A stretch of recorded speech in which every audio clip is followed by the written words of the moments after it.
It's the Security Weekly News, and it's episode 376. Welcome to the week of 7 April 2024. We've got Dronepocalypse, Privacy, Microsoft, DLINK, Home Depot, Phishing, NIST, VenomRat, Josh Marpet, and more on this edition of the Security Weekly News.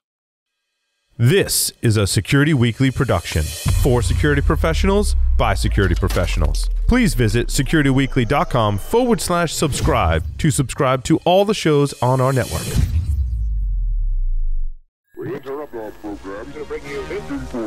It's the show that keeps you up to date on the latest security news twice a week. Your trusted source for accurate security information and expert analysis. It's time for the Security Weekly News. Application Security Weekly delivers interviews and news from the worlds of AppSec, DevOps, and all the other ways people find and fix software flaws. Join us as we explore how the latest news highlights modern security practices or reminds us of the missing ones. We also bring insights from interviews on topics from training to threat modeling, from open source tools to cloud-native techniques, plus an occasional reference from new wave to synthwave. Find us at securityweekly.com/subscribe or look for Application Security Weekly wherever you pick your podcasts. All right, it's the Security Weekly News from exile on the island of Elba. I'm Doug White, and welcome to the show. If you did get to see the total eclipse yesterday and you didn't get turned into a cannibalistic humanoid underground dweller as a result of that, and I actually saw somebody mention chuds on another program not too long ago, but if you didn't get to see it, it was quite cool. We only got about 95%, so it wasn't as cool as the total eclipse that we saw back in 2017 when I actually flew somewhere to see it. It was my parents' house, but which was really cool. It was very 2001 with the whole, it was pretty interesting thing. So if you missed it, well, sorry. I think there's another one in 2079. So, there's actually solar eclipses all the time. It's just if you want to see one in Rhode Island or New England, I don't think there's another one for a long, long time. The next one in the continental United States is in 2044 and will be only seeable in Montana, North Dakota, and South Dakota. But there's a lot more space to stuff everyone there. So if you want to go up there, it's probably a lot easier than going to, say, Vermont. But regardless, anyway. All right. Well, you know that pesky thing that Microsoft does where every time you open something or you click on something like a file, it immediately tries to change your default browser to Edge? Yeah, that thing. Yeah, we all hate that, right? But you also know the thing where when you install a browser, usually with Edge, the very first thing the browser does is try to change itself to the default setting. And you say, yes, okay, please get rid of Edge because poor old Edge. Well, there's security issues with that, not huge ones, but there are some. And of course, that's the excuse. And, I personally think Microsoft's just trying to get you to use their browser for something other than installing other browsers. But, maybe it's a legitimate issue. Anyway, Microsoft in the February update, somebody just found this. They modified a driver that prevents users, meaning you, the owner of the system, from changing the configured Windows 10 and Windows 11 default browser through software. And you're not even allowed now to manually change it in the registry. If you try to do that, it fails. So you're going to be stuck with Edge now unless you do something else.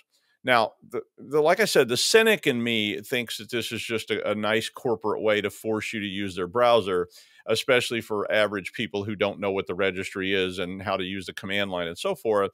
So they're going to make it really, really hard for you to change away from Edge, which is, of course, set up by default. If you try to install Chrome, when it says change default browser to Chrome, it's going to fail. So, but maybe it's a security thing. Who knows? But Christoph Kolbitz noticed that this changed because he has two programs that he developed. One's called Set User FTA and Set Default Browser, which are command line scripts. So these are pretty handy scripts, actually. I've used Set User FTA before. Set User FTA is a script that basically changes the association of things in Windows so that when you click on it, instead of it opening with this thing, it opens with that thing, so it takes the file extensions and whatnot.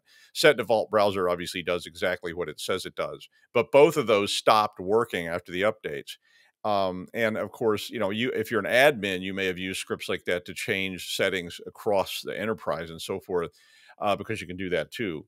But on those February 11th updates, Bleeping Computer said they tested this update and and on their setup, the change only failed on their Windows 10 devices.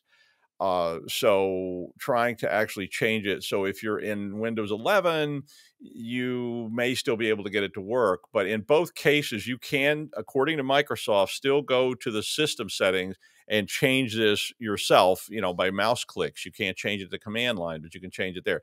You also can't change it in the registry, which I usually advise people not to do unless they're registry pros, because if you start messing with your Windows registry, well, we all know how that turns out, because somebody's probably called you and asked, like, I was doing this thing I read about and now my system won't boot, and that kind of fun stuff. Or I guess you could just use Edge, I guess. Nah, poor Edge. I always feel sorry for Edge. It's like that little robot that Rick built that was like, what's my purpose in life? And Rick's like, to butter my pancakes, and it just sort of hangs its head. Yeah, exactly. Well, DLINK, network attached storage, which is called NAS, of course, has a bunch of models that were end of life a while ago. That didn't mean you don't have them, right? But they were found to have an arbitrary command injection and a hard-coded backdoor flaw in them. NetSecFish, who's a blogger, identified the flaws and said that there's an issue in the /cgi-bin/nas_sharing.cgi script, which impacts GET request handler elements of the device. So this is, of course, the web interface. And we have talked about these web interfaces on everything from Cisco devices to NAS to you name it. These web interfaces were never, ever designed to be exposed to the general internet. They're just not. And I don't care what device you have, you should not be exposing these things. If you need to manage these devices remotely with a web interface or any other way, use a VPN. You can do it remotely. Just don't let any random yo-yo on the internet connect to the web interface of these things, or you're going to get got. But in this one, a hard-coded account called Message Bus that has a blank password is built into the firmware. So you're not going to get rid of this or change the password or anything else. And that can be used in conjunction with the command line injection or a command injection attack to remotely execute commands on the device, which would be any command you want, because Message Bus is basically root admin. So, as they say in the industry, that would be bad. The devices are all end of life, but that doesn't mean anything. And they are in there's a whole list of series, but the DNS 320, 325, 327, and 340 series of those NAS devices are all vulnerable to this sort of attack. Now, you may already be saying, who still got end of life devices exposed on the internet? Well, yeah. But per NetSecFish, their scan showed more than 92,000 D-Link NAS devices exposed on the internet that are vulnerable to the attack. So 92,000. So one of those may be yours, maybe more than one. So don't expose them. If you got to have remote access, use a VPN. I mean, even most home routers, Soho equipment, will currently allow you to set up inbound VPN, except maybe the most cheap ones. But most of the standard Soho stuff that's been made in the last 3 or 4 years has its own built-in VPN. I've used it many times when I was having to take care of my friend Lou. I would sit at his house and connect back to my home network over a VPN that was running off of I think Netgear or something like that. There are no patches for these NAS devices. They are end of life and they're not going to be supported, and they probably need to be put down. That's not to say you shouldn't use end of life devices if you've got one. I'm just warning you, don't expose those interfaces and be sure you protect them. The Department of Health and Human Services, Health Sector Cybersecurity Coordination Center, that would be the DHHSHSCCC. I love these government groups. But that's in the United States. They issued a warning to healthcares in particular about a social engineering scheme that targets healthcare IT help desk staff. Now, as most of the time, this attack starts with a call to the help desk.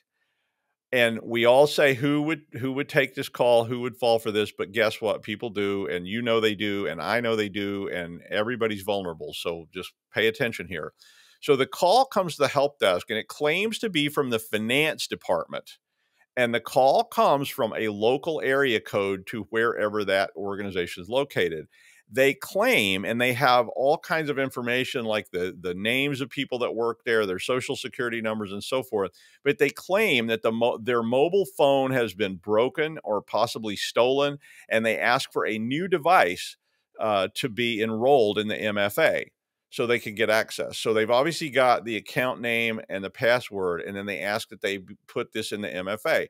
And these, IT help desk people, help is in their name. They're trying to help an employee get back in action. And of course, scammers know this, but the callers use, all this information that they probably got from other breaches in the past and put this up from professional scam sites and so forth.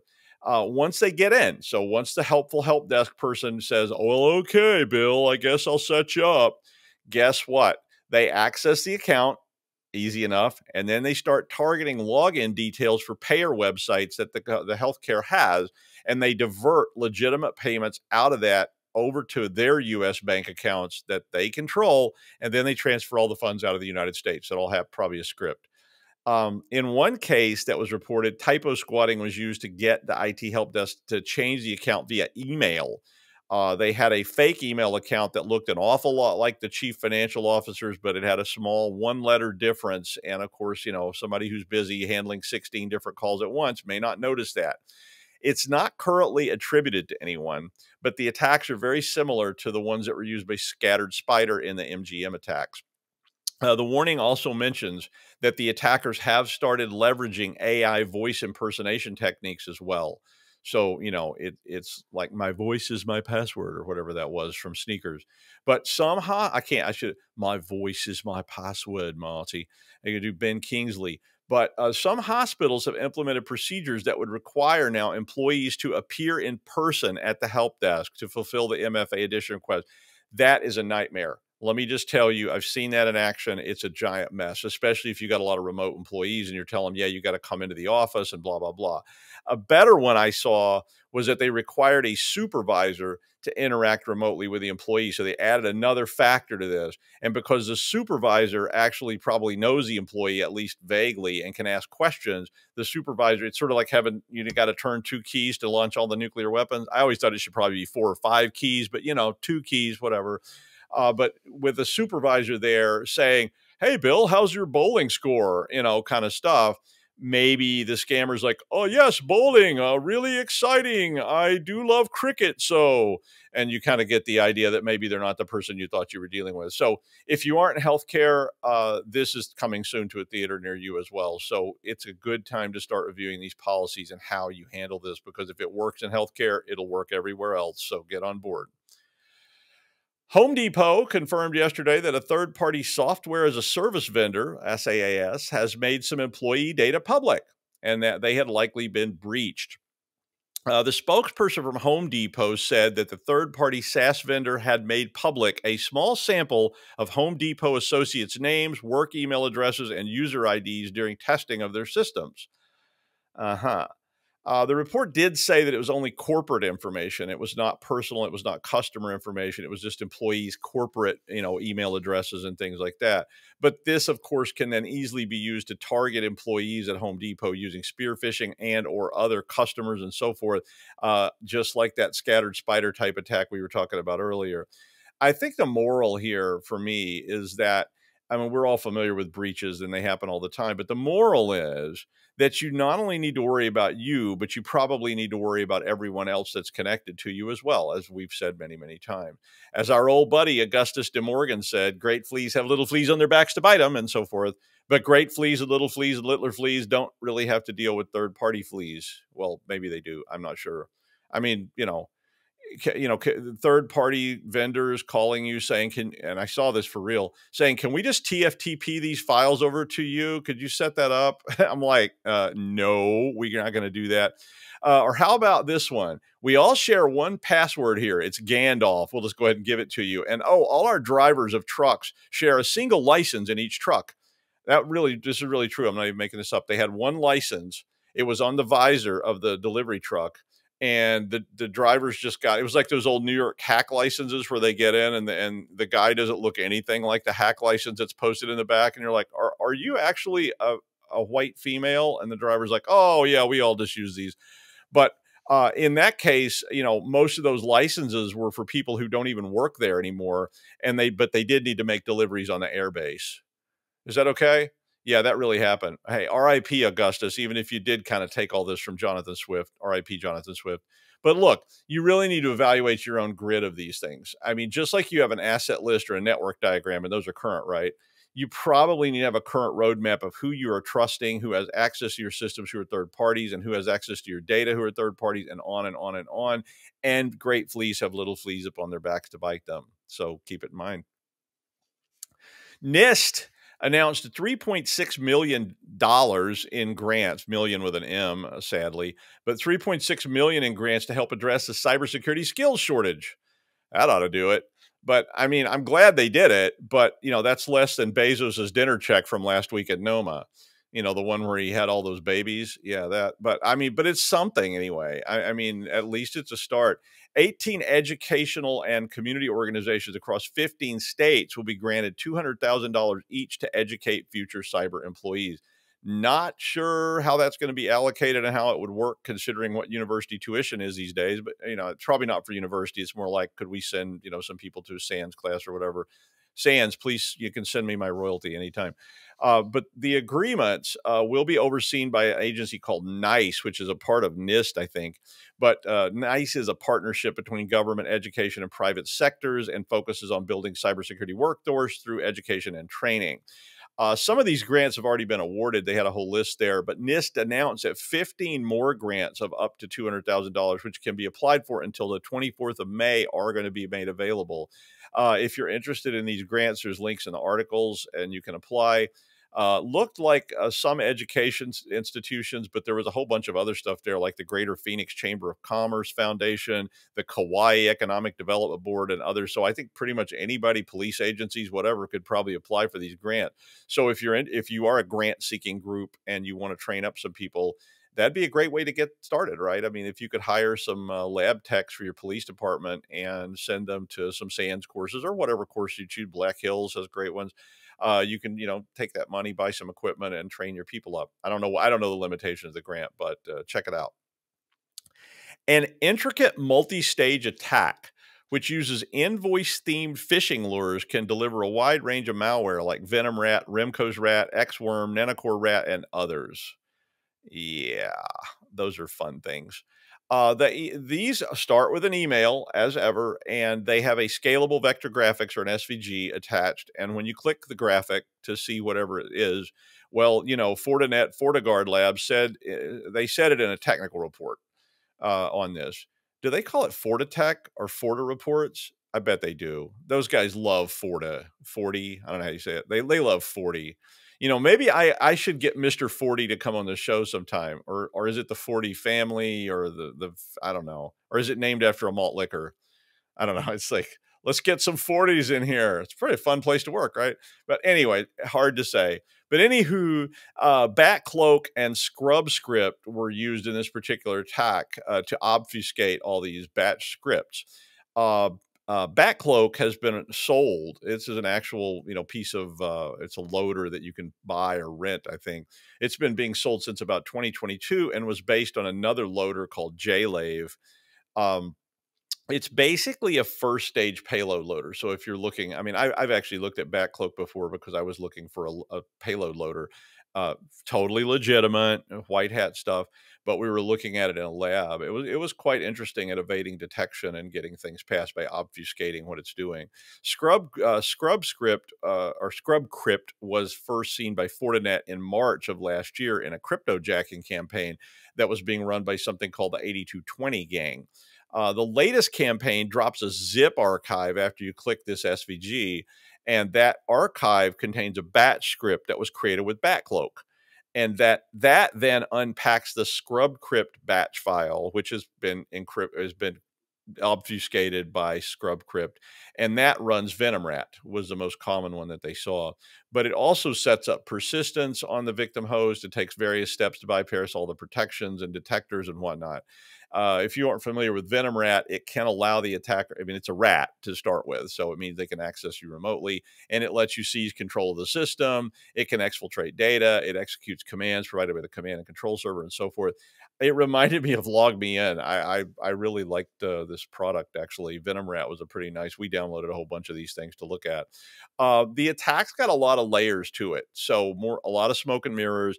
And it's really hard to defend yourself against a mouse click when a user does it. So, you know, you may want to have to go out there because the only thing that'll stop this is training, suspicion, and paranoia.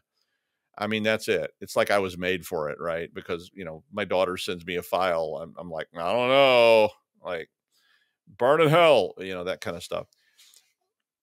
Well, in the big book of I Will Believe It When I See It, but it's good to hear about it anyway, some federal lawmakers unveiled a large-scale privacy bill on Sunday in the United States, which would give consumers, wait for it, some rights to control how tech companies can use your personal data. Right. As I said, I'll believe that one when I see it pass. But it was in committee.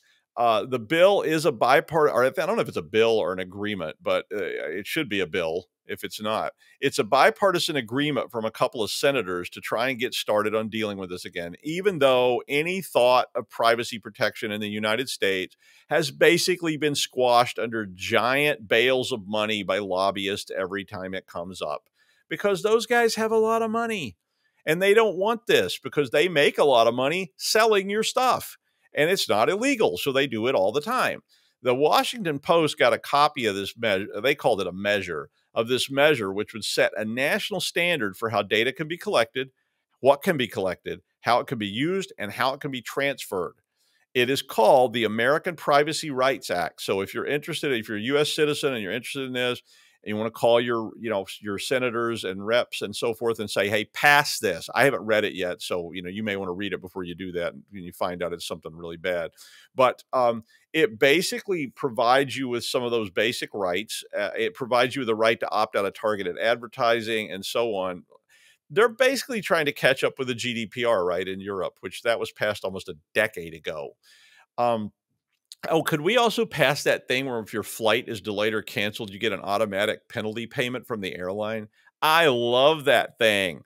I mean, in the United States, if your flight is delayed, I sat on the runway for 6 hours in Albany once because they couldn't get us anywhere and they didn't have any customs. So we sat there. If your flight delayed more than 4 hours in the U.S., the airline has the right to either poke you in the eye with a sharp stick or spit in your mouth. But in the EC, they have to pay you. I got a free ticket. I got more money than I actually paid for the original ticket due to a cancellation on short notice in France, and they still had to fly me home. It was awesome. I liked it. I got more than my ticket price again because of a delay in Berlin one time. But it's not clear at this point how likely or unlikely this is to ever see the light of day in the U.S. Congress. I mean, there is a presidential election campaign going on in which one candidate has 91 indictments and the other one has about 91 years, although the first one has about that many years too. So, hey, why the hell not? But this has not gone anywhere in the past. It just broke on Sunday, so I'm sure the attorneys down at Wolfram and Hart are girding up their loins with gold-pressed latinum to start paradropping lawyers into D.C. to get this stopped as soon as possible, for the sake of the children. Lots more details in the link if you're interested in this or you want to pursue it or read the measure itself. Well, when the going gets weird, the weird turn professional. And the most professional guy I know is Josh Marpet. Hi, Josh. Gold-pressed latinum. So now instead of chuds, we're equating lawyers to Ferengi. Okay, just as long as we're clear on this.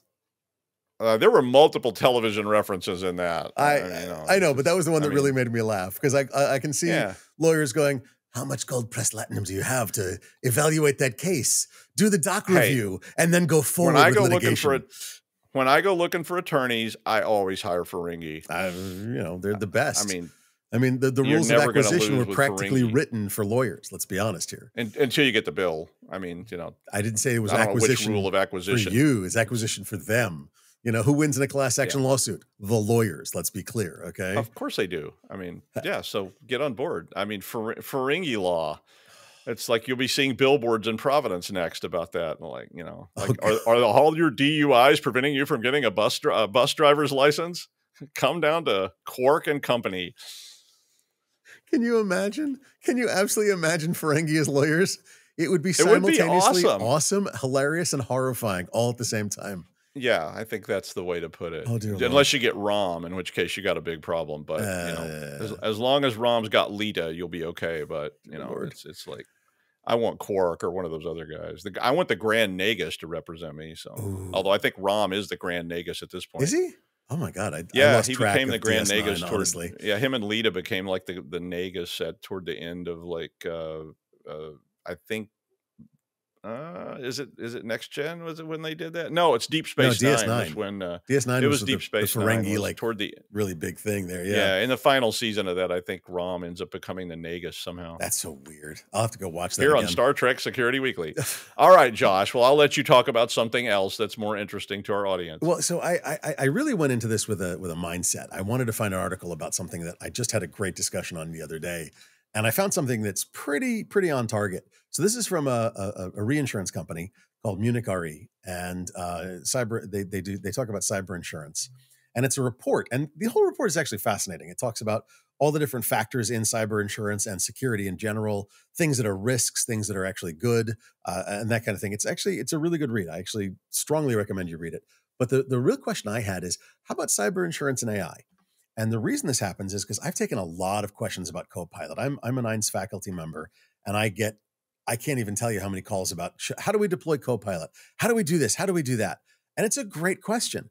And one of the things I've been realizing is, you know, Copilot, specifically M365 Copilot, is a huge insider threat enhancer. In other words, it doesn't enhance your resistance to insider threat. It enhances your risks of insider threats, because it has access to all of your M365, all of your Microsoft information. And I said, okay, so what's going to happen when you start reporting, you know, 10 companies, 20 companies, 100 companies, 1,000 companies? You start reporting back to your cyber insurance vendors when they do their questionnaires or their red team engagements, which they're starting to do now, by the way, that we're using M365 Copilot. What do you mean?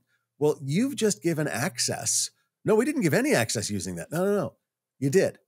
Because before, if, for example, you know, if Doug was transferred from Division 1 to Division 2 of a company and they didn't offboard him from some of the file shares in Division 1, he didn't know about it. He'd have to go looking to find that out. Now, Copilot knows what he has access to. And gee, if you ask a question that we can answer from those folders, you're going to get that answer, even if you shouldn't have that answer.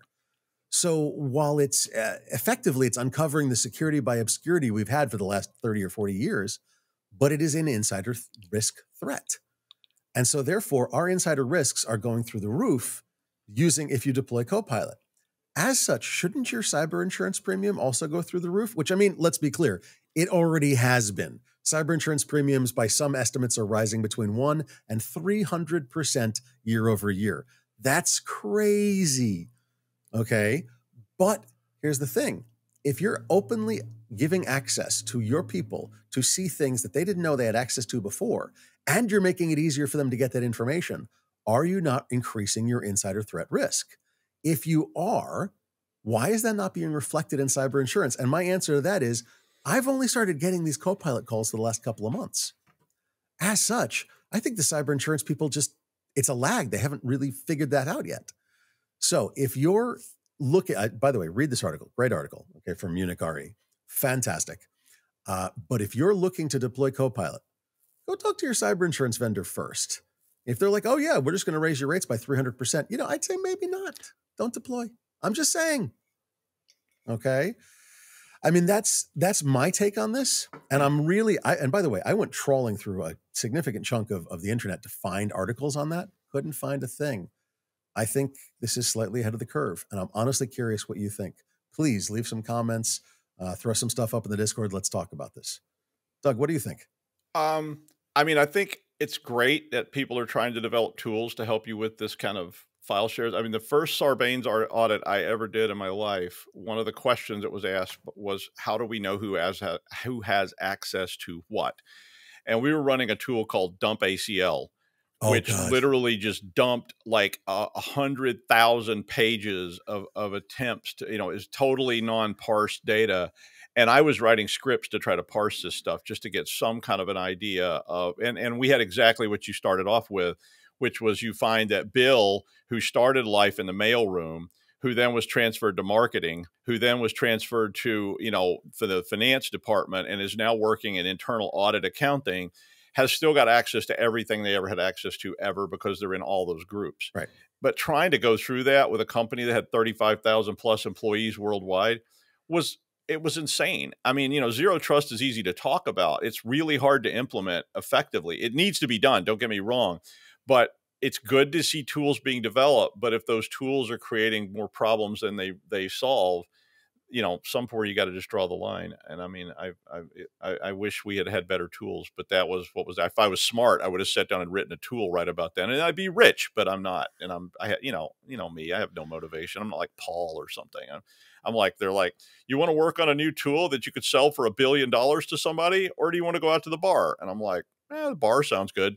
So we all know how that goes. Now Paul would go to the bar and then write the tool while he was at the bar, but I don't. And so I just end up spending all my money playing skee ball. Paul's a special case. All right. He literally can write on a napkin, wipe his ass with it and then come out with something that'll make money. Oh yeah. He's very productive in bars. He's one of those people that actually gets something done. I've seen it. I've personally witnessed it. While he wrote a new tool and made some money, I was sitting there going, I'll have another round, please. And Paul's like, sure, let's go. Like, what are you doing? Answering stupid emails from idiots? And Paul's like, oh no, I just wrote a whole new tool that solves 3 problems that can be sold for a lot of money. And I'm like, oh, I get 10%, right? I was here. I'm the Winklevoss twin. Yeah. Historical reference much? Anyway. Yeah. Hey, that's me. If you can't do obscure references, what do you want? Dear God. That's what was on the job description when I took this thing. That's actually not uncommon. How many Star Trek references can you make in one day? I've made 5 while I was sitting here, but you just didn't get them. You do speak Klingon, right? But kapla. Yeah, there you go. Thank you, Josh. And finally, well, that's it for us then. Were you smoking a cigar in your backyard? Did you drive over the speed limit and your car ratted you out? I'm sorry, I won't do any more of that. Well, so here's the story. U.S. insurance companies are now relying on drone photos of property to deny claims from homeowners. And State Farm and Allstate, which are 2 of the largest insurance companies in the world, are starting to drop insurance policies for everything except their safest properties as determined by them. So this company called the Geospatial Insurance Consortium, yeah, that doesn't sound ominous at all. The Geospatial Insurance Consortium has been boasting that their kit that they're providing to insurers can provide stunningly clear imagery and post-catastrophic imagery for areas impacted by natural disasters. So I guess that time I claimed a hurricane blew away my garage with a 1959 Porsche 356 in it. They might have pics that I didn't actually have that garage or that car. I'm not sure. But hey, remember in World War II when they had all those inflatable tanks? I'm going to get an inflatable Porsche 356, put it in my driveway, and then when it blows away, I'm going to call my insurer. I will have no coverage after this show, but I can call my insurer. Go, it's right there on the drone. See it? It was there, and now it's gone. I'm telling you, it was there, man. That thing is worth $300,000, and I'm going to need it replaced. Yeah, I've got an inflatable Porsche 356. They look kind of inflated anyway, but anyway, a partner of the Geospatial Insurance Consortium is Vexel, which also then brags about their AI-based analysis of aerial imagery. So it's not only just drones flying over your house going, what is that? That guy smoking a cigar? Cancel his life insurance. A citation that they used in the story was from the Wall Street Journal, and it said that a California resident was dropped by CSAA insurance based on an aerial photograph that indicated that the roofing on the house was not in great shape. And they used that you didn't maintain the property clause in your policy to drop you. But an actual inspection conducted by the homeowner showed that the roof would last for at least another 10 years, but they dropped the policy anyway. So get ready, because they're probably scanning your residence right now. You might want to put on a tinfoil hat, but they're going to see what you're up to, right? And then they can drop your coverage. Now, where's that privacy law we were talking about earlier in the process? No way insurance companies have lobbyists in Washington, shoveling money as fast as they can. Well, the privacy law is nowhere to be seen yet. But wait until some congressperson gets dumped on their policy because their roof looks funny, and they just happen to live near an ocean or something. Then we'll see. But AI is probably smart enough to flag the right homes, though, and just target the rest of us. So the AIs be like, we don't flag the homes of the judge and the congressman. We just go after everybody else because we're AI, right? I mean, it might be time to invest in that anti-drone security drone that I was going to buy that says it can target other drones with mini drones that can subvert insurance drones and turn them into Borg drones. Ooh, and the Borg drones then do my business and assimilate the insurance company. And the next thing you know, I'm telling State Farm what to do. There you go. Wait till my Borg drones come for you. I mean, I admit my Borg drones have that nasty green colored light instead of a pleasant blue light. In that, how the good stuff is always like blue. The nacelle is blue, but on a Romulan ship, it's green, and the Borg are green. Yeah, that's how you tell good drones from bad drones. Keep that in mind when you're looking up at the sky tonight. Anyway, from the island of Elba, that is the news. Thank you, Josh. And we will see the rest of you on Friday when Aaron returns from his adventure. See ya.